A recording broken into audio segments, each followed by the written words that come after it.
Plumes of black smoke rising over the capital.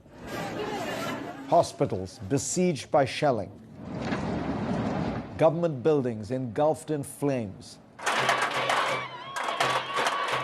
4 years ago, when the Sudanese people took to the streets in an inspiring mass mobilization for democracy, few would have predicted that the country would so swiftly come to this. Two rival armies ravaging the capital, Khartoum, in a brutal contest for control of the nation. On one side is General Abdel Fattah al-Burhan, the head of the Sudanese army. The other, a man named Hemeti, who is the head of the paramilitary Rapid Support Forces. In 2021, the two united to seize control of the government from a civilian military council. Last year, under pressure from allies, they agreed to work together toward a transition to civilian rule. But tensions between the two mounted fast and have now erupted into all-out war. Sudan's struggles might seem almost unique. The country has, after all, spent most of its post-colonial history locked in bloody civil war. But as The Economist notes, the persistence of violence in Sudan is part of a global trend. Conflict is lasting longer, becoming more intractable, and taking a heavier toll on the innocent. The magazine reports that in the mid-1980s, the average long-term conflict had been going on for roughly 13 years. By 2021, that number had stretched to 20 years. Last year, roughly 100 million people around the world were forced to flee their homes, mostly because of conflict. That is twice as many as a decade ago. So what's behind these shifts? In the first place, money.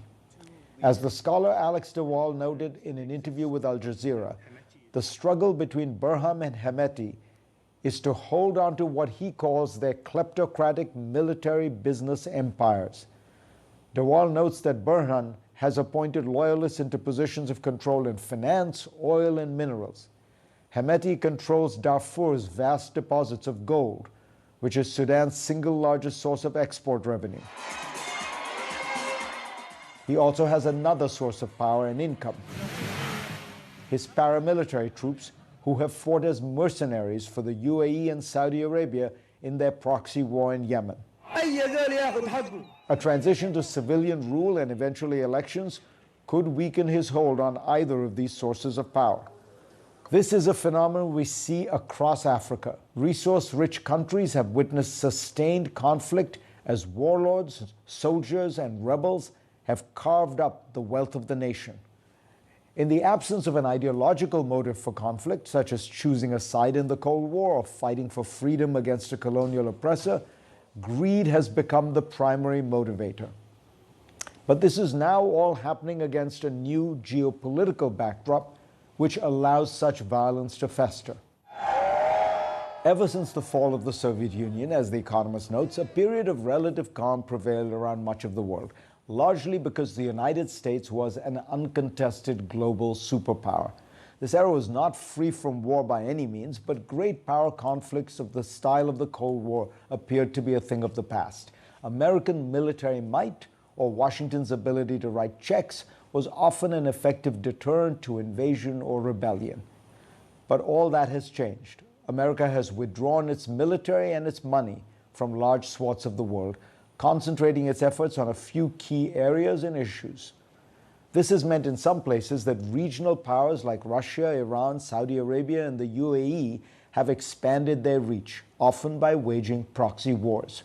Indeed, foreign involvement in wars has risen dramatically, according to the data referenced in The Economist. In 1991, only 4% of civil wars involved significant foreign forces. In 2021, 48% of them did. And foreign involvement in wars is one of the factors that allows them to drag on, partly because foreign governments are inured to the conflict's immediate effects. Sudan is no stranger to foreign interference. As Ishan Tharoor notes in the Washington Post, Burhan and Hemeti's interim government was boosted by billions of dollars of aid from Saudi Arabia and the UAE.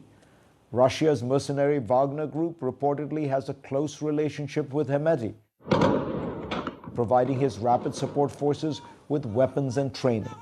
Neighboring Egypt backs Burhan, and Khaled Khair, a Khartoum-based analyst, wrote last month that Egypt's most consequential contribution is that it has catalyzed renewed tensions between the generals. All this bodes poorly for Sudan, whose people continue to be trapped in cycles of brutal violence. And Sudan may be just one of the places that suffers from the disorder produced by a post-American world. Thanks to all of you for being part of my program this week. I will see you next week.